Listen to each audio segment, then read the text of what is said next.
going? You doing good? Yep. Thanks for having me. My name is Jon. It's without an H though, so it's pronounced slightly faster than John. None of this John stuff. Just Jon with me. Just Jon.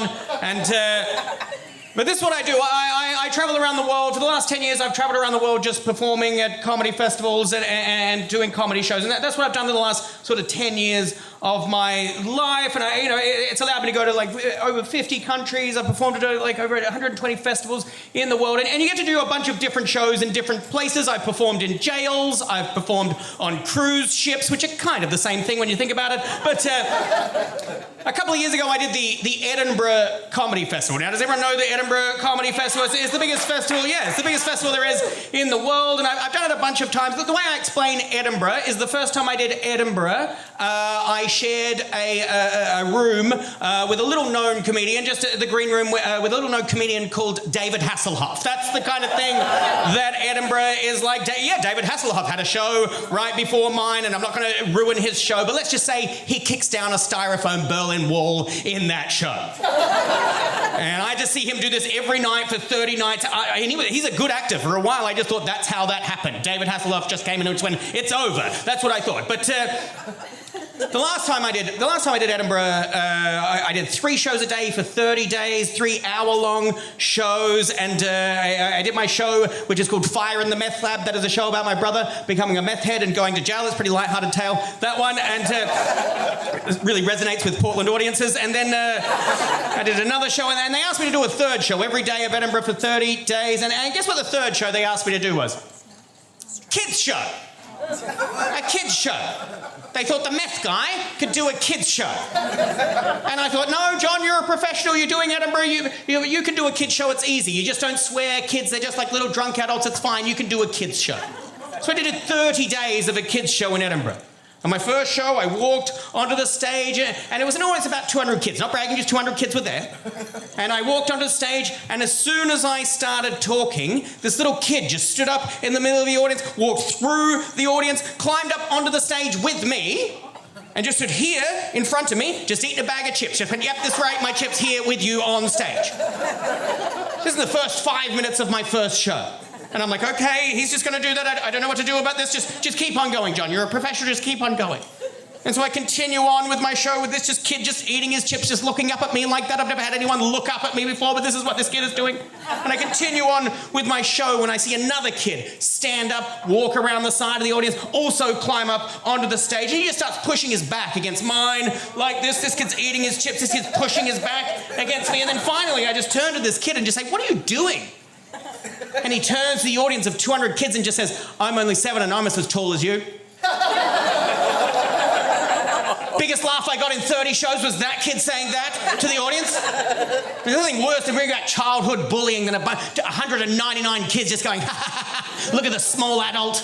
And this kid just plays it out. He just continues to push his back against me, just doing this. Kid's still eating his chips, and I get about halfway through the show, just going, okay, this is how this is going. And I realize these kids, they're like the worst drunk adults. They just want it to be about them, and I'm like, okay. I just start talking to them, and then this little ginger kid in the middle of the audience, he just raises his hand quite gingerly, and I just say yes, and he says, I've got a joke for you.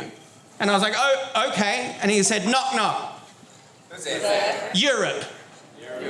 And then he just sits down like a little psychopath. I've just called him a poo. And guess what? Second biggest laugh in 30 shows is me calling this kid a poo. And I gave it 3/4 of the way through this first show, and just every time, another kid, this toddler this time, this really little kid, just sort of walks around the side as well, and there's a big speaker stack where my voice is coming out of, and he just climbs the speaker stack, just like Tom Cruise in Mission Impossible, just scaling this speaker stack, and he finds the one speaker that my voice is coming out of, and just screams into the speaker, just goes, no! Just screams no into the speaker that my voice is coming out of. This is my first show. And I have to do 30 of these shows. And the only reason you do the Edinburgh Festival is you might get selected to tour. You might get a tour around the UK. And that year, my show was selected. Out of all of the people, my show was selected. And I couldn't believe it. I was so chuffed. I couldn't believe that my show had been selected. And this guy came up to me after the show. He said, we would like to tour this show. And he gave me a train ticket and the address to where I was to be performing.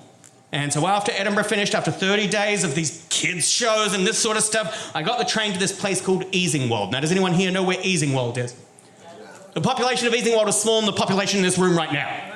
This tiny little town outside of Yorkshire, but I've been chosen to tour, so I get the train and I show up at the venue, which I think is going to be a comedy club or something like that. Guess what my venue is? Church would make sense. Sort of. Nursing home. A nursing home. And I think maybe, is that a cool name for a comedy club? The nursing home, you know? Is that a thing? And I show up, no, it's a nursing home. And I show up and there's a nurse out the front and I say, is there a comedy club nearby here? And she says, no, we've been expecting you. So I have to do my show Fire in the Meth Lab to a bunch of elderly people in a nursing home. Now, I need to stipulate now, this is a nursing home, not an old folks' home, not a retirement village, no sexy old ladies like Golden Girls, none of that.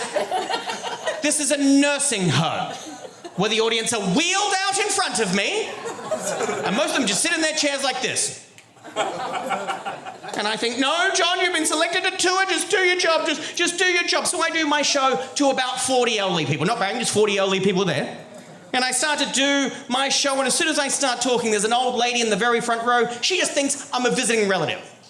So she just starts talking to me throughout the entire show. She's like, how are you going? I'm like, I'm fine. She's like, you've gotten bigger, which is untrue. I've been the same size as I was 7, just talking about it throughout the entire show.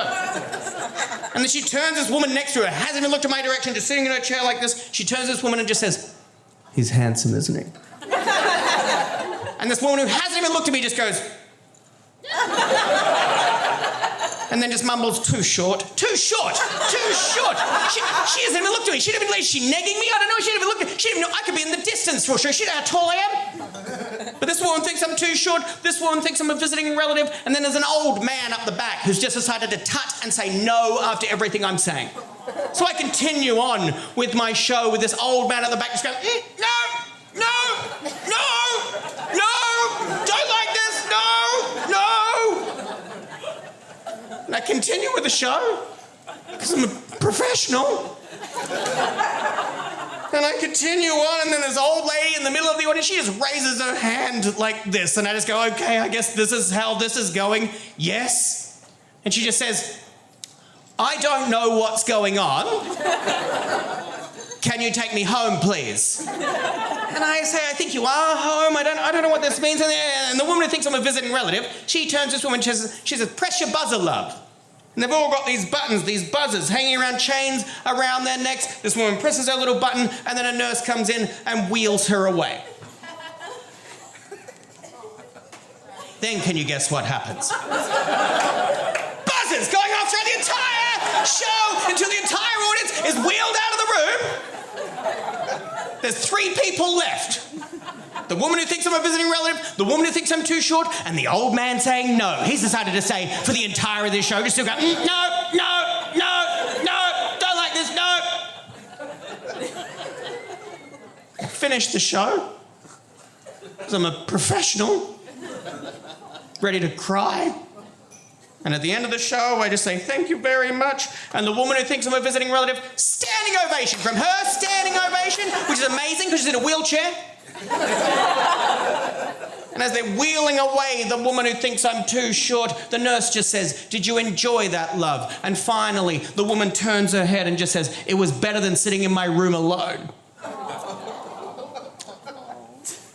So that was my tour after Edinburgh that year. That's what I'm saying is it's good to be here in Portland. It's good to be here doing a show for you lovely people.